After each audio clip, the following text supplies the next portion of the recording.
Les amis, bonjour, vous allez bien? Bienvenue sur la chaîne Les Parents d'Ado, c'est Micheline Samet. Aujourd'hui, nous allons parler d'un sujet dans lequel je suis sûre que vous allez vous reconnaître. Regardez un peu.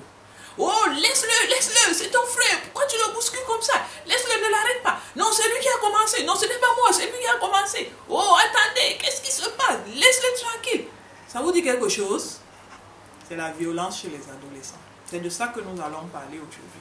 Peut-être beaucoup d'entre vous se retrouvent dans ce sujet. Aujourd'hui, nous allons voir deux choses. Première chose, pourquoi les adolescents sont violents? Qu'est-ce qui les rend violents? Il y a plusieurs raisons, mais aujourd'hui, nous allons voir que quelques-unes. L'une des raisons qui rend les adolescents violents, c'est leur environnement. C'est-à-dire quoi? Il a grandi dans un environnement où les parents, pour s'exprimer, étaient violents. Quand la mère n'est pas contente, elle crie. Quand le père n'est pas content, il crie ou il tape, ou bref, c'est un environnement violent. Et du coup, lui, il pense que quand tu veux t'exprimer, il faut être violent. C'est pour ça qu'il est violent. Et il y a une deuxième cause. Là, c'est les médias. Vous avez essayé de jeter un coup d'œil sur les vidéos, les films que nos enfants regardent. C'est des films très violents.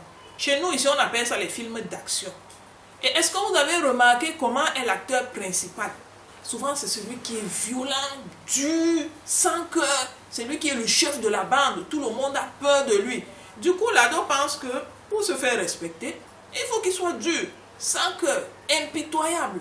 Et là, il devient violent. Et il y a une troisième raison, ce n'est pas tout.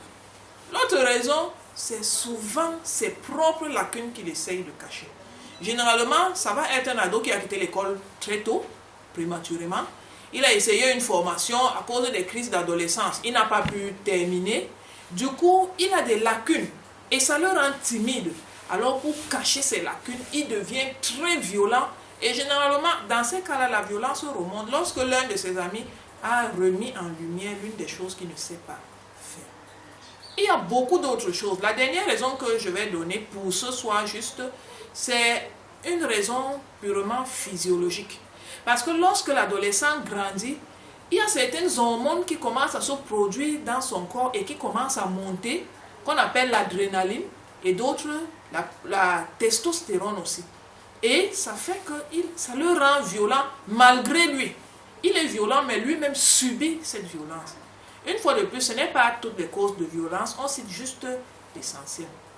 Mais le plus important pour aujourd'hui, c'est comment gérer la violence. On a déjà essayé de comprendre qu'est-ce qui fait que l'adolescent soit violent. Maintenant, comment gérer cette violence? Il y a plusieurs choses qu'on va faire. Je vais vous donner quelques astuces. Je pense que vous allez vous retrouver. L'une des choses qu'il faut faire, c'est d'aménager un espace-temps dans lequel il va évacuer le trop-plein de violence. Qu'est-ce que je veux dire? Permettez-lui d'aller faire le sport.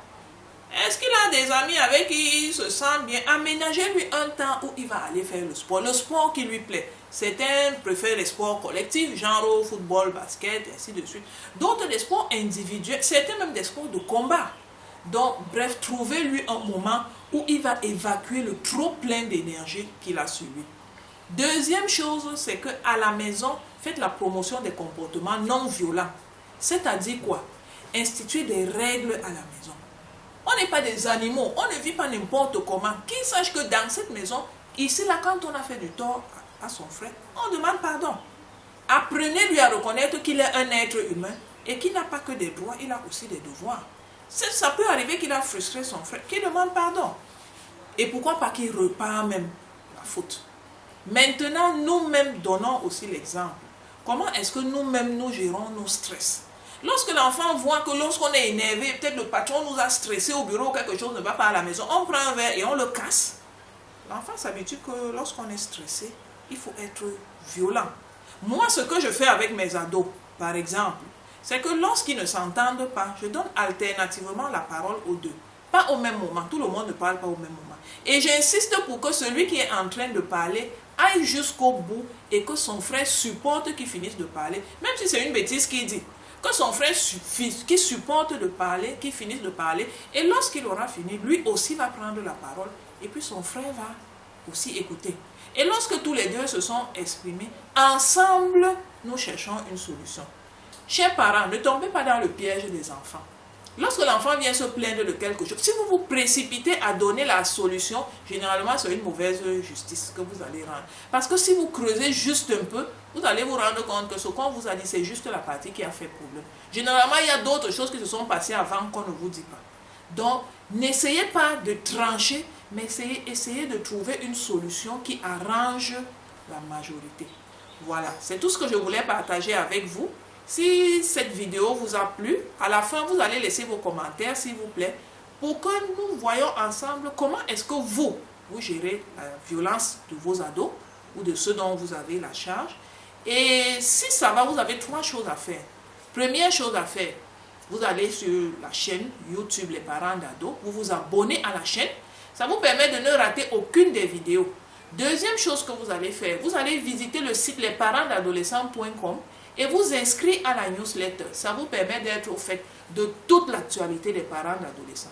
Et dernière chose que vous allez faire, si vous pensez que cette vidéo peut inspirer d'autres parents qui vivent peut-être cette situation et que ce n'est pas votre cas, s'il vous plaît, partagez sur les réseaux sociaux.